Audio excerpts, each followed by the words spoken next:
Hello, everybody. It has been a crazy few days, weeks, almost a month since the portal at Mount Rainier has opened. But I wanted to give you an energy update of what we've experienced over the last 4 days. We were asked to cocoon, I feel like it was Monday or Tuesday of this week. We were just asked to go within and to surrender to the frequency, keep the frequency open for the Divine Mother and Father to really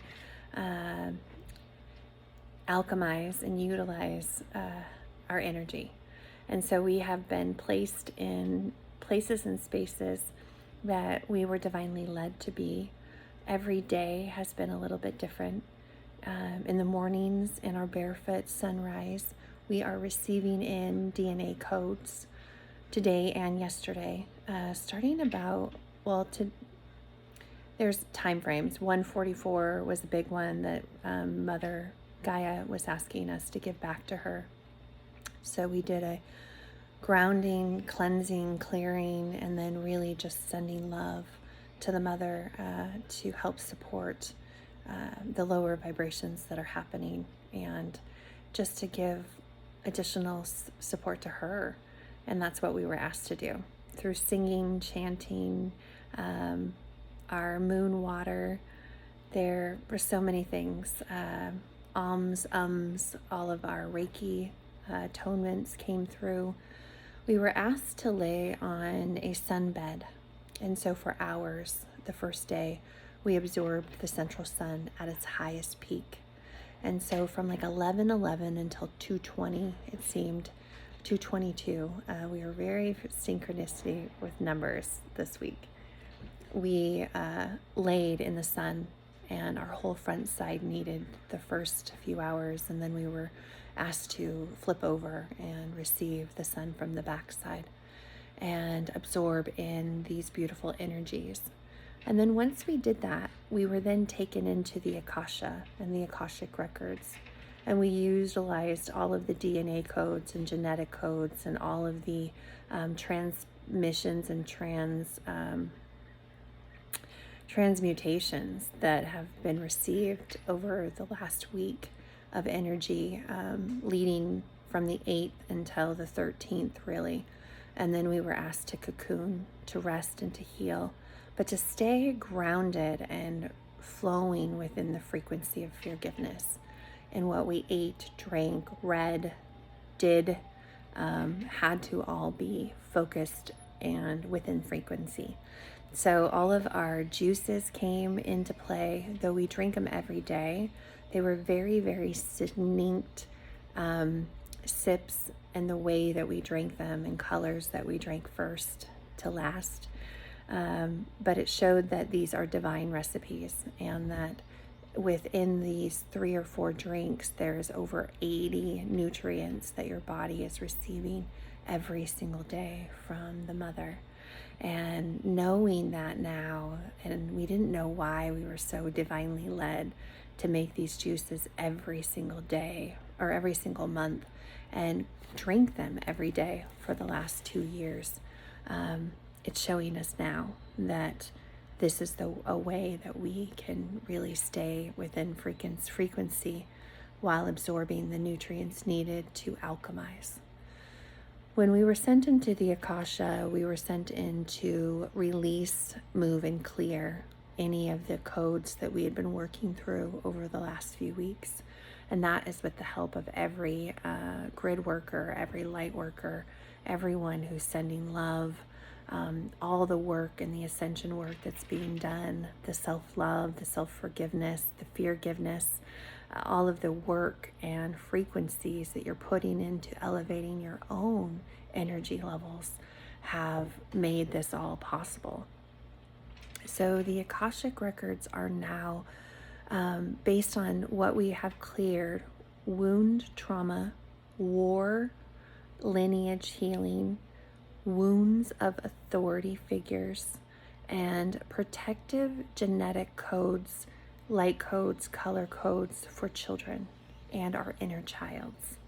We received a velvet violet flame, which took us through a death and a rebirth of our higher self. And it eliminated all of those codes and hurt and pain that were brought in through gestational trauma. And that was a big one. So these codes are really recalibrating, re-energizing, infusing every cell, atom, aspect of your being's mind, body, soul, and your etheric body is all being upgraded through these codes that have been received over the last week. So in there we were decoding, but we were also alchemizing. So it's showing me that anyone, as the Akashic records holds all of your energetic and etheric minds, thoughts, experiences in the past, present, and future. But what we understand now, and truly understand, is that the past, present, and future are simultaneously happening at once. And the time frames interact and weave and shift, though we can only really be attached to or see in the present moment the dimension that we're currently in, which is the present. So when we go in and we alchemized and clean up the Akasha, everyone's future, past and present, changes. When you heal and offer love and love joy to your inner child, and you go back and find self-forgiveness, and you truly find self-love, that changes your past, present, and future, because they are all simultaneously happening together. Imagine that your 10-year-old knew about gestational trauma, that she or he knew the things that are happening to them are not their fault. Imagine the 4-year-old, 6-year-old, 11-year-old, 14-year-old, 17-year-old who understood that truly the things that are happening to them that are keep recycling in their life have nothing to do with them. It is gestational trauma that was brought in their belly backpacks from their parents and then their parents' parents, and the lineage goes on and on.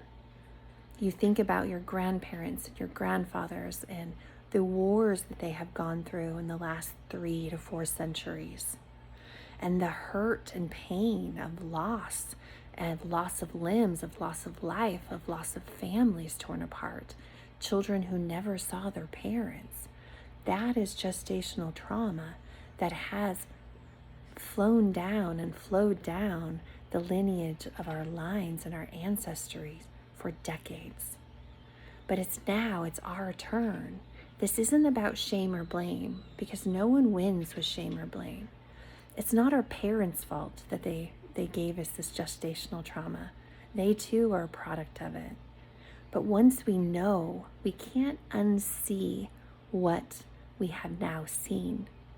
So now that we know, and we know that any work we do right now, in the present moment, can help heal and really recalibrate the life of our inner child at whatever age we decide to start with. And as our parents take accountability and responsibility, like we are doing, because when we start to do the work of forgiveness, we're taking accountability and responsibility that we don't want to feel this way anymore, and we don't want to carry the burdens of others. So it's our job to find a way to heal inside, outside, upside, and downside. And the Feargiveness frequency allows you to do that, wrapped in a hug. And this hug is healing, universally guided. It is everyone, every ancestor, every galactical being. It's every multi-dimensional heart that wants to be a part of your journey and is a soul contract with you to help you along. They are all here to help assist you on this journey if you choose to begin.